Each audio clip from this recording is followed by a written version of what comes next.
Beyond the Scope podcast, presented by NDMD Productions and made possible by Augusta Podcasts, your one-stop shop for launching your podcast. Let Augusta Podcasts do all the heavy lifting and give you the tools you need to turn your podcast dreams into a reality. Learn more at augustapodcast.com/NDMD. I am your host, Andy, second-year medical student, joined in the co-host seat by fellow second-year medical student, Mehul. Well, if you're familiar with the NDMD YouTube channel, you know we love sharing stories from various medical professionals, from students, residents, and attendings, not only about their lives as medical professionals, but also about their lives as incredible people as well. So this podcast will continue that goal of sharing the stories and experiences of those awesome people who I am so fortunate to call my peers, colleagues, and friends. Here we'll have more long-form and free-flowing conversations about the things medical training doesn't really teach you, things that are beyond the scope of our practice, if you will. So things like getting engaged and planning weddings as a medical student, how to build up mentorship in student organizations to impact your community, investing as a student, and so much more. So with that being said, let's introduce today's guest. This one I'm 110% sure will be an audience favorite.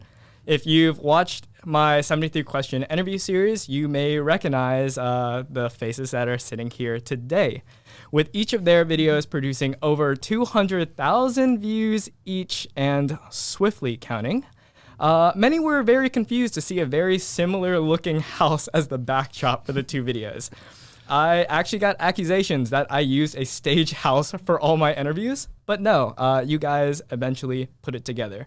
So it is with great pleasure that I would like to welcome back to the channel and to the Beyond the Scope podcast, a neurosurgeon and neurologist, a match made in medicine, Mr. and Mrs. Dr. Rutkowski. Welcome, guys. Thanks for having us, Andy. It's great to be here. So I know you guys said during each of your 73 question interviews, but for those who have not watched those, can you introduce yourself, your specialties, and where you went to undergrad and medical school?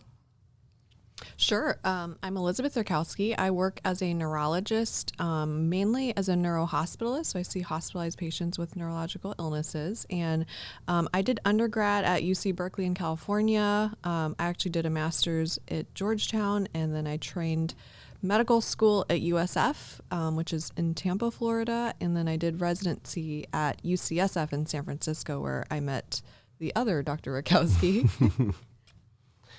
And my name is Martin Rutkowski, and I went to undergrad at Brown University. I actually got a BA in religious studies, so I took a slightly different track. I ended up at University of California, Los Angeles for medical school, and then at UCSF as well for neurosurgery residency. Ended up doing a year of fellowship at the University of Southern California, and then I've now been at the Medical College of Georgia for about 3 years. A lot of what we talk about in this podcast is your life outside of medicine. And surprisingly, both of you met through medicine. So I wanted to ask you guys, how did you meet? What's your story? And if you give us any details about this match made in medicine. Well, I think both of us probably have very different stories. Is that a good or bad thing? I would say Both. that Martin was, he's a very highly self-motivated man, and we were working very early together when he had just started residency. I'm a year ahead of training in him. And I think there was one time where I was his senior where we ended up getting a little bit closer, and I think we were both dating other people at the time. But we became very close friends, and we kind of kept that friendship over the next few years and ultimately started dating right as I was about to leave. And I was thinking of doing fellowship actually in Los Angeles. That's more or less how I remember it. So I was her intern, and still to this day I'm offended I wasn't actually her favorite intern, but that's okay. I ended up getting the girl in the end. But we, it started out as a professional relationship. We worked together. And, I think as anyone in medicine knows, especially when you're in training, you spend a lot of time in the hospital. So we ended up spending a lot of time together. It was important for me, obviously, even though I wasn't doing neurology, we had to rotate in neurology for a little while as an intern. So I wanted to do a good job. I knew that these would be people that would be my colleagues in the upcoming years. And, the rest is sort of history. She obviously caught my eye, and I just waited, and at some point we were both single, and we took it from there. And we knew each other, and we were such good friends already that it was kind of a natural transition. So We persisted despite some distance at times, and being at sort of different phases of our training. I was there for a long time. I was part of a 6-year residency. She was part of a 4-year residency. So despite the distance and the time, we made it work. Wow, nice little fairy tale ending. Let's fast forward to today, you guys. I can't imagine how busy your schedules are. So could you elaborate on kind of what a typical week looks like for you both? Boy, inside or outside the hospital? I guess those are two totally different things. I think we make it work. Our weeks at work, I guess I'll start there, are probably pretty variable depending on whether or not Elizabeth is on service or I'm on call. That can very much change. But I guess the regular parts of my schedule, at least as a neurosurgery attending, is that Mondays I have clinic, and then Tuesdays through Fridays tend to be kind of a mix of academic activities and then operating. So totally depends on the week and how big my cases are. But as I mentioned in the interview with you, I typically get up around 6 o'clock most days, which to me is actually pretty late for a neurosurgeon. So I feel very lucky that way. And honestly, I can get home anytime between 5, let's say on like a clinic day, and midnight. So it just totally depends. So every week is a little bit different, but it's a mix of being in clinic and obviously operations. Yeah, I feel like the biggest part is that both of us have highly, highly variable schedules that vary day to day and week to week. And so, for example, my mom helps with watching our baby. He's now 11 months old. And every single day she's like, what time am I supposed to come? And what time are you guys coming home? And it's always literally last second. We're both coordinating schedules and trying to figure out when we're going to be done. And it's oftentimes extremely unpredictable, especially if one of us is on call. I mean, you obviously want to be home at a decent hour, but patients don't say like, I'm going to stop crashing now, and so you can go home. So it's just sort of whenever the work is done. And that's on a predictable day. Let's say, heaven forbid, there's a complication with the surgery, or, a late ER consult for Elizabeth. We think we know sometimes when we're going to be home, but even within the course of a day, I could be totally wrong. So I get a lot of pushback from the family when I say that I'm going to be home at a certain time, because I think they know that, that's plus or minus 3 hours, either way. Oh, gosh. Yeah. Usually plus. Usually Never plus. minus. Yeah.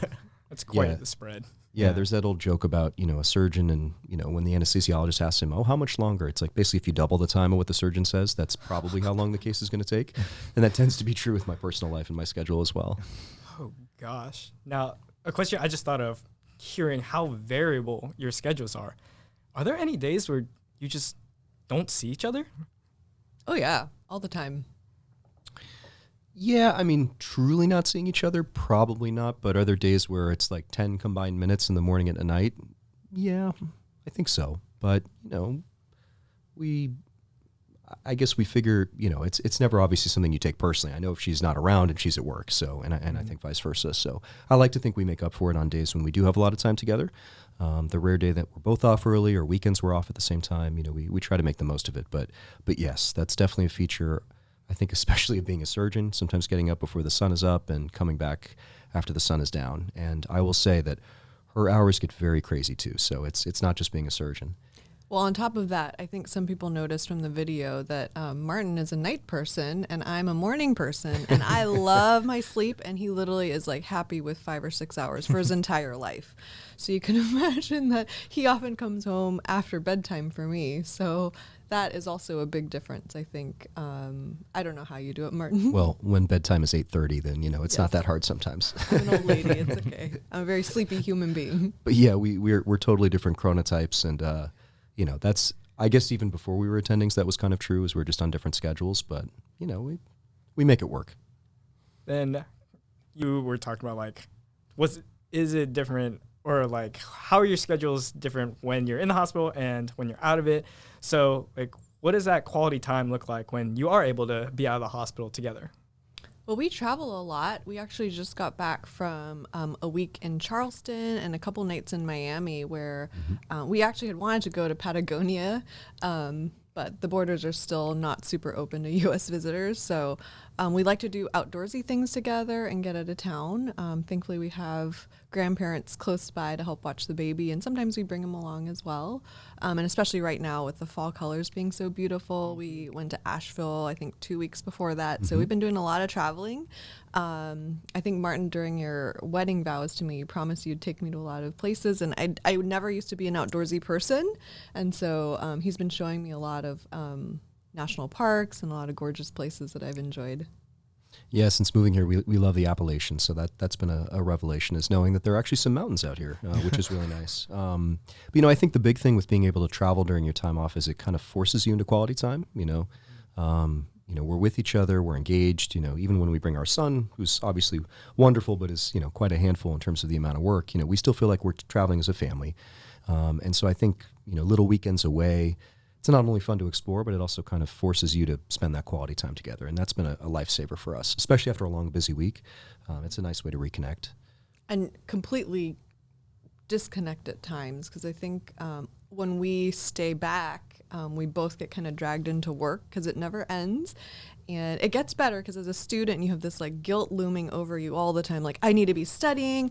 I can't be doing this because I should be at home doing this. So it gets a lot better as an attending, but there are still always be deadlines and everything. So it's hard to really just let that go and be like, you know what? I deserve this time to relax and reset. And I still kind of feel like I need to study. It's just like ingrained in you. Gosh, and I actually will have a question later in the interview kind of elaborating on that, because we're all in medicine here, and kind of like you mentioned, I don't think it never really goes away. Mm-mm. So definitely not. We'll touch back on that later. But one more question before I pass the baton over to Mehul. Just curious, is there any debate between medicine versus surgery in the household? Oh no, you're about to divide the household. I'm sorry. The truth is, you'd think about it as like the general medicine surgery divide, but for both of us being in neuro, I think we honestly depend on each other's specialties so much that for me, it's kind of the best thing ever. It's like, honestly, I love that she's a neurologist. I don't know if she loves that I'm a neurosurgeon, but I'll let her answer. But seriously, like bedside consults, running over cases with her, getting her perspective. We've actually even officially, been on service at the same time and actually shared patients officially. To me, it's wonderful. I mean, there's no debate. I think it's totally complementary.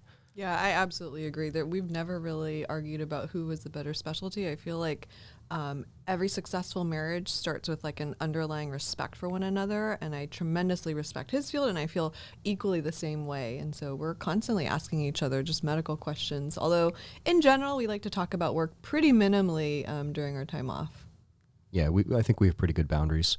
But yeah, I don't know that I would make a great neurologist, and I'm not sure that Elizabeth would make a great neurosurgeon. You should see me drive. Yeah, we're probably each in our right spot. So that's I think that just that realization means there's not much competition. Yeah, I've fallen asleep in the OR during medical school, so you don't want me operating. Well, good to know the turf war is not existent there. Yeah, definitely. But you guys did mention about working together as a neurologist and neurosurgeon. And outside of the hospital, I wanted to get a little bit of a better idea of how that teamwork works. You did recently decide to start a family, and I wanted to ask a little bit about what made you come to the decision that now was the right time to start that family. Just getting old. Like, if not now, then it'll never happen. And our parents were both like, when are the grandparents coming? They've been asking for a very long time. And so I think we were both at a time where we felt stable in our careers, and we have moved to a place that's extremely family friendly. So I think it was just the right time. Yeah, we've been married for 2 years, so it's not like very suddenly either.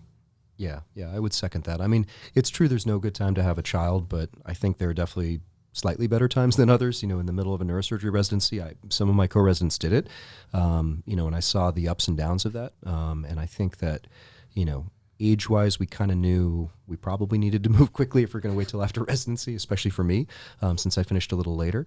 But it really just worked out perfectly, and we're blessed to have a really wonderful little boy. So we're really lucky that way. But yeah, there's no right time. We just kind of talked to each other about it, and at some point she sort of said, "Okay, well, if you're even starting to feel ready, let's do it." So and we've just been lucky.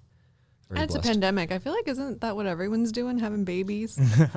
Or fur babies. The new baby boomers. I was gonna say, Yeah, seriously. I know fur babies. I don't know. Okay, maybe we are way too young to be seeing that announcement on our newsfeed. A lot of people are getting engaged and married, though. At least Definitely. in our class. Oh, yeah. Yeah, definitely showing us what real commitment looks like. So we mentioned about the decision to have a child. So now that you've had a child, tell us a little bit more about that experience of going from the whole process of being pregnant and also being an attending that's working to being a father and now having to take on those responsibilities while every day doing surgeries and managing patients as a hospitalist. So definitely talk about how your lifestyle has changed since then. Well, I guess I'm the only one that can talk about pregnancy. Well, Martin from a third party, but oh my God, it was awful. It was so tough. I'm pretty much like on my feet all day at work. So there were days where I'd be running back and forth between the medical school campus and the hospital, and I could easily put in 5 miles on my feet. And I also had like the worst nausea ever the entire pregnancy. And so there were times where I'd be rounding, I'd like almost have to like run out just about to puke. I don't think my residents knew that. And then there were a few times kind of near the end where my OB didn't want me on my feet as much. So it was kind of hard because like most of my job is very physical. So I spent a lot of time like interviewing candidates for a residency program and a lot of other things where I could work from home. So thankfully my department was really, really relaxed and flexible with the kind of things that I could do. And it was also a pandemic, so that kind of aligned pretty well because a lot of people were doing stuff from home. So I felt like that worked out. In terms of after having a baby, no one really prepares you for how crazy it is. And I think it would be easier if we were maybe younger, but it does feel like pulling all-nighters for literally like 6 to 8 months at a time. It is a lot of work. And especially if both of you have pretty demanding careers, you still have to work the next day, even if you've been up all night. So I took a few months off for maternity leave, which I think most women tend to do, and I'd highly recommend. But I think Martin went back to work a week later. And even then it was like, even then it was kind of hard. So that I think made it a little bit more challenging. Yeah, I think the first couple of weeks felt a lot like being back in residency and being on call, except instead of a pager going off, it's your little boy crying for a midnight snack. So there were sometimes I was sitting in the chair, at 3 a.m, sort of thinking like, oh, this feels familiar. Like maybe my neurosurgery residency was actually great training for having a young child. But I think it comes down to, at least for me, one of the nice things about being an attending when we had our first child was that it gave me a little more freedom over my schedule, a little bit less of that guilt, of, I always need to be studying or working. And so I made a very conscious decision when he was born that I was going to be there for him, and that I was not going to let, those long days at work affect, seeing him. And to me, it's not really acceptable to not see him in a day. So, and I know that sounds ridiculous. It's like, how could you not see your child in a day? But neurosurgeons will know it's not always easy and not always possible. So I've gone to pretty great lengths to make that happen. I suppose I should have made that type of commitment when I got married to being at home more, but it certainly happened when my son was born. And, and I don't always completely pull it off, but if I'm there for bedtime, at the very least, then that's been a success. So I think, it's just a conscious decision. I tell myself sometimes I'm going to leave work at work. I'm not going to finish certain things. There may be messages that are unanswered, but, this is the most important thing right now. And I wish I had taken more paternity leave. That was a big mistake. I think both to support my wife, obviously she was recovering, and I did have a pretty light month or two, but there's nothing like actually being there. So I think to all the guys who are listening, considering fatherhood, please take as much paternity leave as you can. It's a magical time. You never get that back, and I wish I'd been there a little more. But overall, I've been pretty happy with how we've been able to commit to that time. And we can't deny the fact that we have a lot of family support, and that's been huge for us. So if there's any way you can be close to family, have your family relocate like ours did, we were very lucky. Both sides of our family did, and that was huge. And so we're very, very lucky that way. But I think they sort of knew, hey, we've got 2 doctors, they're married to each other, we need to step up and help. So the grandparents have been great. You also forgot to mention that we have the cutest baby in the whole wide world, and it makes it all worthwhile. And I know every biased. parent thinks that they have the cutest baby ever, but ours definitely wins. Objectively. What's the little one's name for those who are wondering? Wesley. And Wesley probably knows more about the brain than either of us do. And Probably knew it before coming out of the womb, honestly. he's 11 months. So I think we have a future cancer cure on our hands here. True. Glioblastoma no more. Yeah, so I mean, you mentioned this experience that's been very challenging, but also very rewarding about having a child, your first child in your family. Do you plan on having more? Everyone asks that, especially Martin's mom. She literally asked me that a few It's hours always before the coming mom. here. The Yes. grandparents really want more grandbabies.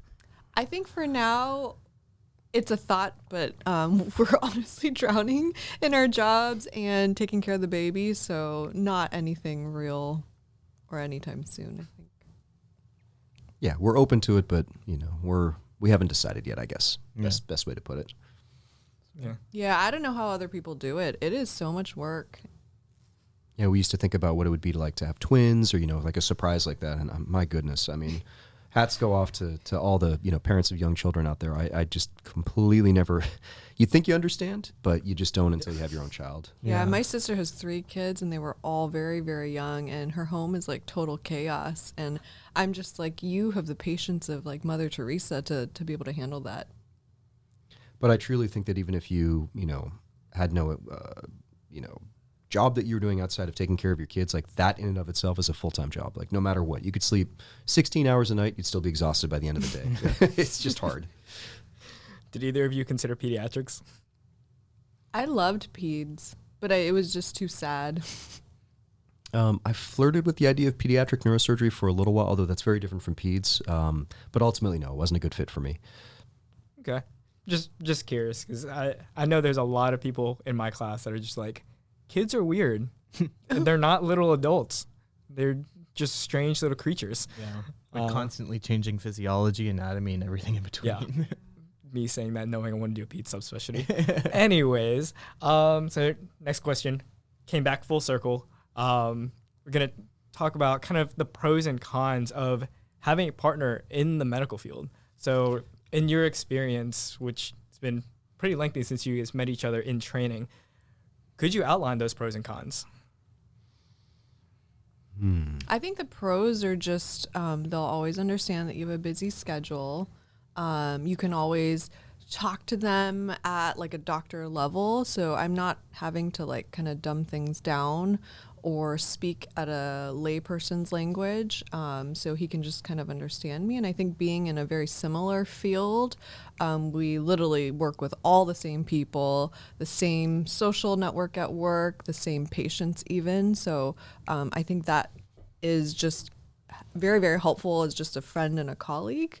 I would say the cons is just also having someone who's tremendously, tremendously busy and also like an unpredictable schedule. And I think that there's, a lot of benefits to dating someone or marrying someone that kind of understands you. But at the same time, like you'll both kind of be going through a lot of the same things together, like feeling kind of burned out especially during COVID when the hospitals are super busy. And it is nice to sometimes be with someone who's not in medicine or have friends and family outside of it, just so that they can kind of refresh you and like kind of get you out of that work zone. Yeah, I think we're pretty different people in terms of both interests and in some ways our personalities. So I think we don't feel like we're like mirror images of each other. I think people assume that when they're in physician couples, it's like the same person, just different gender. But it's really not true. I mean, even though we both do neuro, I think otherwise we're both pretty different people. So, in other words, I feel like when we're together and we're doing things outside the hospital, it's she's showing me new things, I'm showing her new things. It's not just a continuation of the hospital. So I think we take efforts to make sure that we sort of draw a line. We can say, hey, tell me about your day. Let's kind of talk through maybe a situation that happened. But I think once we have a chance to kind of, decompress or talk to each other, then we kind of move on. We're like, okay, well, let's focus on our life outside of medicine. You got to keep that balance. Mm-hmm. I think that's always super important. And because I have a lot of friends who are, dating other medical students, most likely going to be engaged soon, what is some advice or maybe some encouragement to those prospective couples on how to proceed in the pretty near future? I think that sometimes you have to like strategize whose career is more important. And sometimes it's the female, sometimes it's the male. And I think it warrants a really good discussion because I think there are times where someone is in an ultra competitive field, like they want to match into neurosurgery or dermatology, or they're very geographically limited. Like I only want to live in this particular area, or I want like this specific career is like the only thing that'll make me happy. And I feel like the other person, it's probably best if they are more in like a flexible type of situation where they either have a more marketable specialty where they can kind of get a job anywhere, or they're not as picky about where they end up working, maybe even working telemedicine. I know a lot of dual physician couples that I know, one person kind of bends over a little bit more in order to support the other person's career. And I think that really, really helps because if both people are in really, really, really competitive fields and they're only happy with a very specific job in a very specific place, then, there's a good chance that you'll just kind of have a long distance relationship because there are not a lot of job opportunities that are that specific for both careers. Yeah, especially if you go into academics, there are only so many medical schools, academic universities, and so that makes it even harder. So we had a little bit of a stroke of good luck, coming to a university where there was a position for both of us. That was obviously a draw for me, when I first sort of pitched the idea to Elizabeth, because I was kind of the inciting force for our move here. But I'd say, the big thing for me, especially in a career that can become all-consuming like neurosurgery, and actually training under a lot of neurosurgeons who, believe it or not, were with their first wives. So despite the stereotype being that, we're all divorced and maybe 4 times divorced, driving Lamborghinis and, blah, blah, blah, all this stuff I hear that really is not, doesn't resemble the truth at all. I've seen a lot of, successful marriages, or at least marriages that lasted. And I think the big thing to remember is that no matter, whose career is more important at that time, or however you kind of divide that up, that relationship has to be the most important one in your life.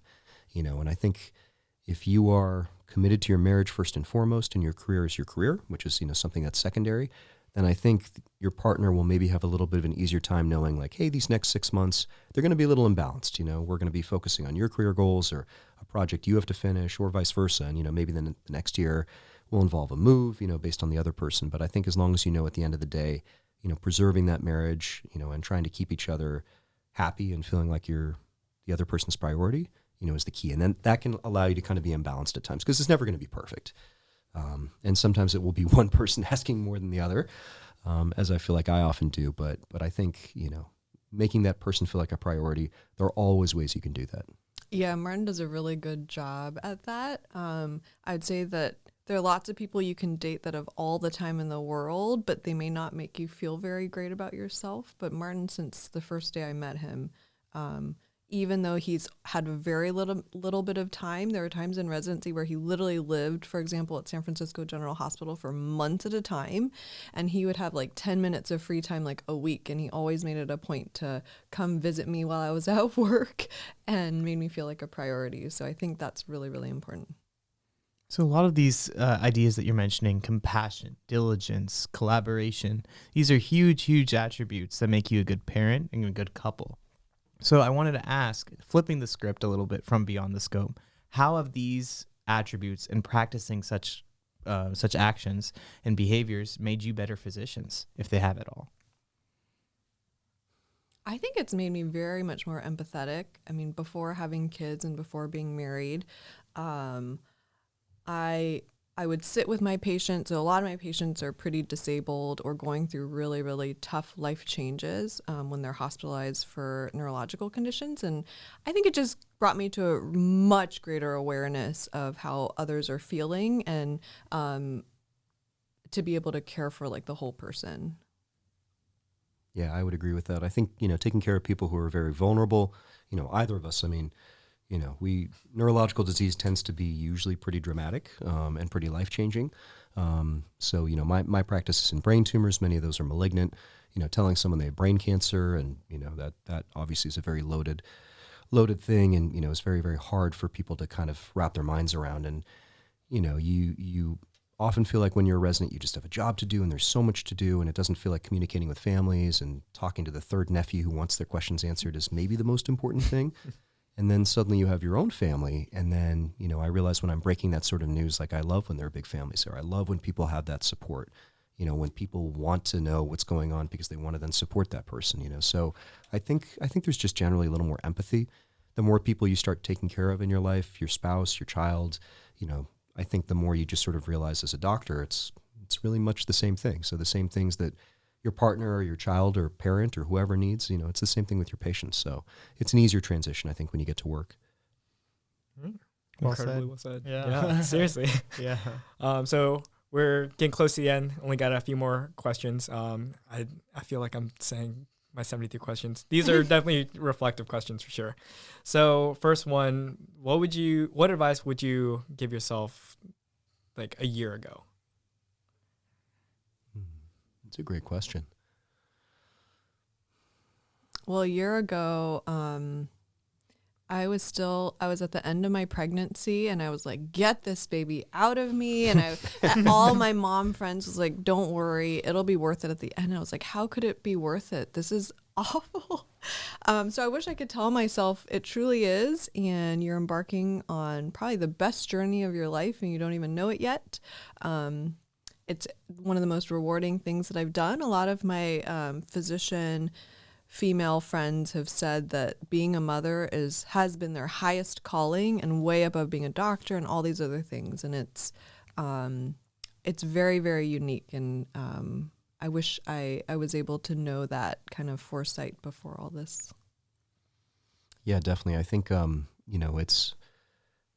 I think living with, Elizabeth day to day and seeing her struggle with the pregnancy, just like any woman would. I mean, it's an incredible tax on your body, and your body is changing and you're trying to support this baby, and especially doing that in the world of COVID, having this paranoia in the back of our head, not knowing what happens to a pregnant woman if she gets COVID, the baby. I mean, just all these different fears we had. I think certainly saying to myself, hey, it's all going to be okay would be, one thing, but I think the most important thing would have been, you may think you know what Elizabeth's going through. You may think you know what's about to happen, with childbirth and all this, and you think you know how hard it is, because I've been nauseated at times, I've been tired at times, my ankles hurt.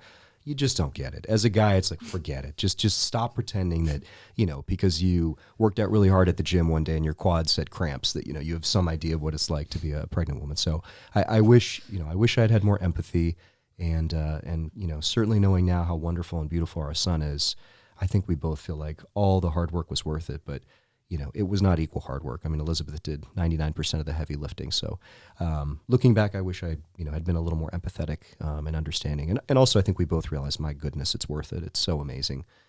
So we've been super happy.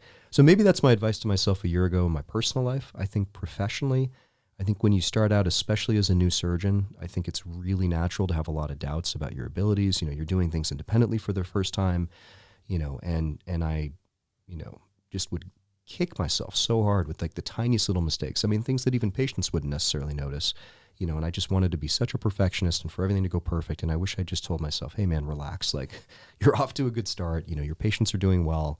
I'm building up good relationships with colleagues. It'll come. And that's, I think, really good advice for residents and med students, is that your training does not finish when you're done. You're constantly learning.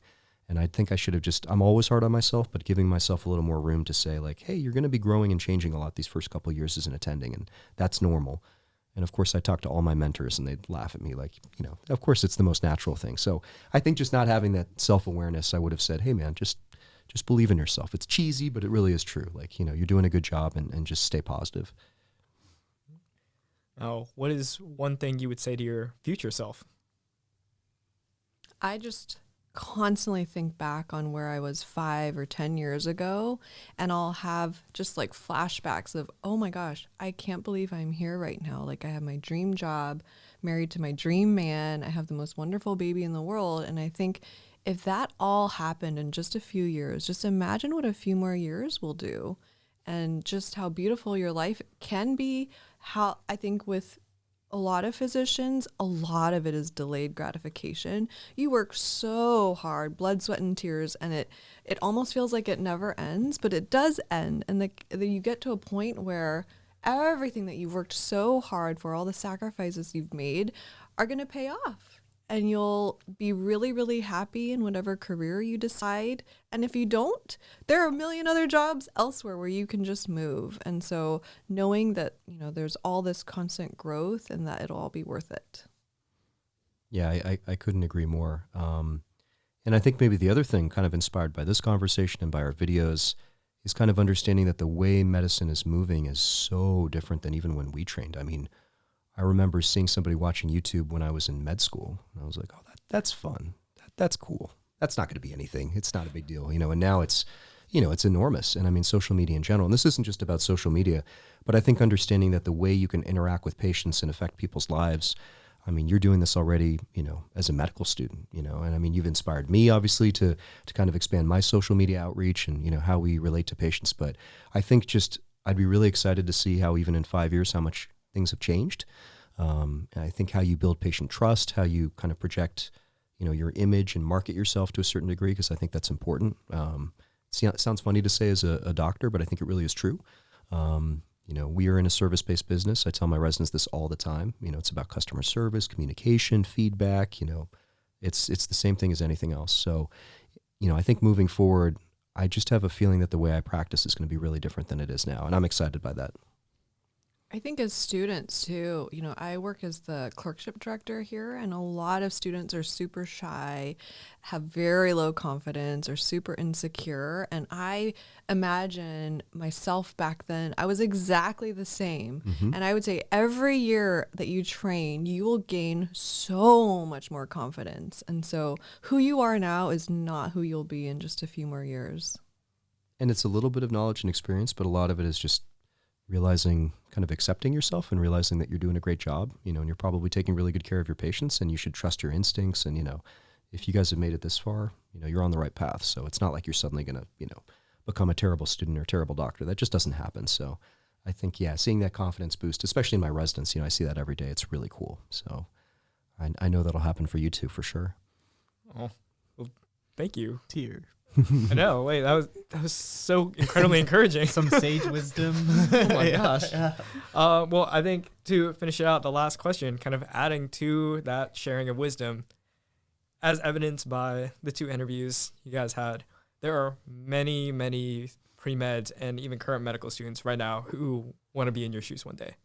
So what is the advice you would give to the brilliant students watching right now who want to be a neurologist, neurosurgeon, physician?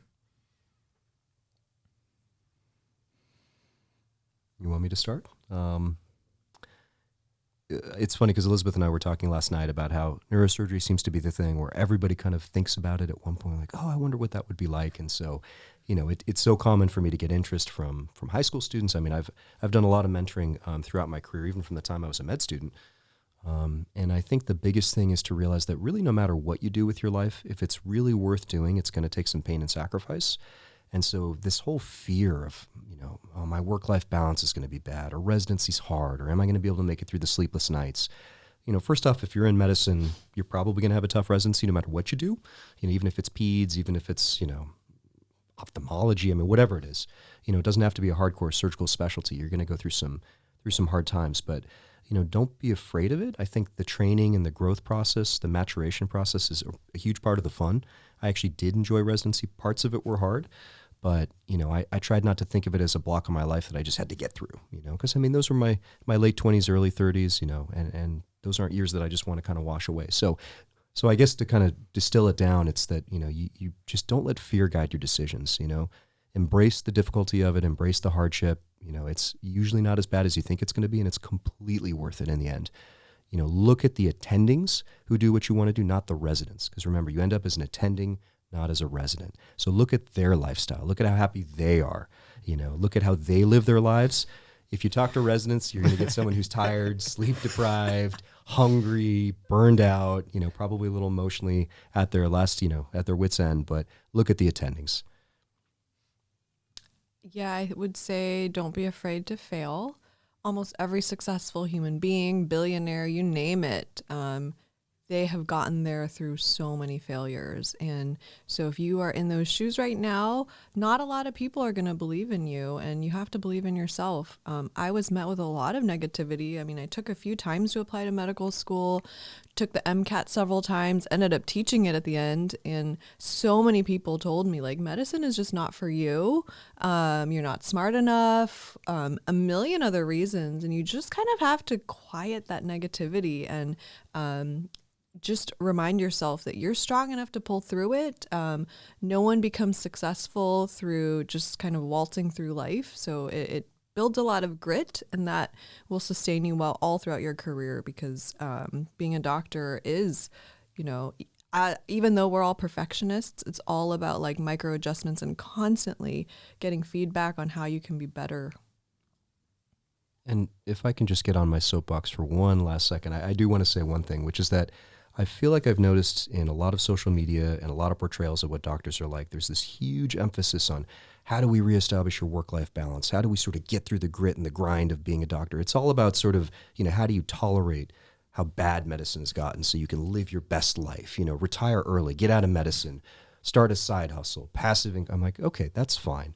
But I don't know. We're here to tell you, at least as the two of us, like, I absolutely love what I do. I would do nothing, nothing else if I could.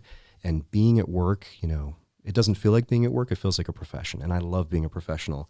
And I'm sure Elizabeth does too. So I think that let's not lose sight of the fact that, sure, medicine has a lot of problems, but it's also a tremendously rewarding field. And if you're constantly focused on, well, how am I going to have my personal time? How much money am I going to make? Is it going to give me time for my other interests? Like, remind yourself that medicine in and of itself is a worthy pursuit. And there's still a ton of super happy, gratified, fulfilled doctors out there. Wow. And I think we're two of them. That just kept me in med school. Honestly, yeah. There's been many times, we've had conversations. I've had conversations with people who have been sitting in your seats about kind of med student burnout. How like all of us are just, we feel beat up, we feel defeated all the time. So I always like asking those questions because if at the very least it's encouraging me to stick with it. So I know it's helping somebody else out there too.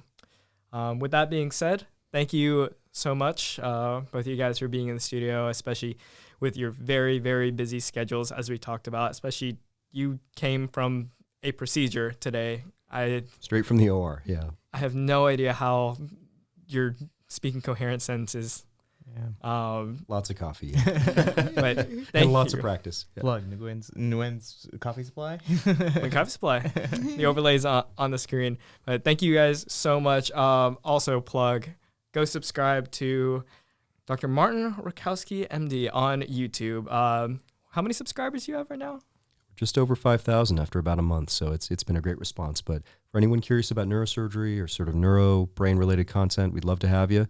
So Martin Rutkowski, MD, on YouTube. Happy to have you join the community. All right, pop those numbers up, and thank you guys. Have a great night. Thank you, Andy. Thanks, Andy.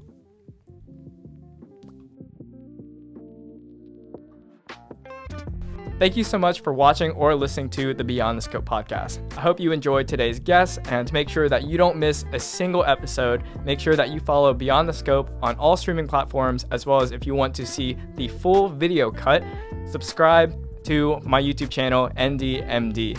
As always, subscribe, like, follow, comment, all that good stuff, and we'll see you in the next one.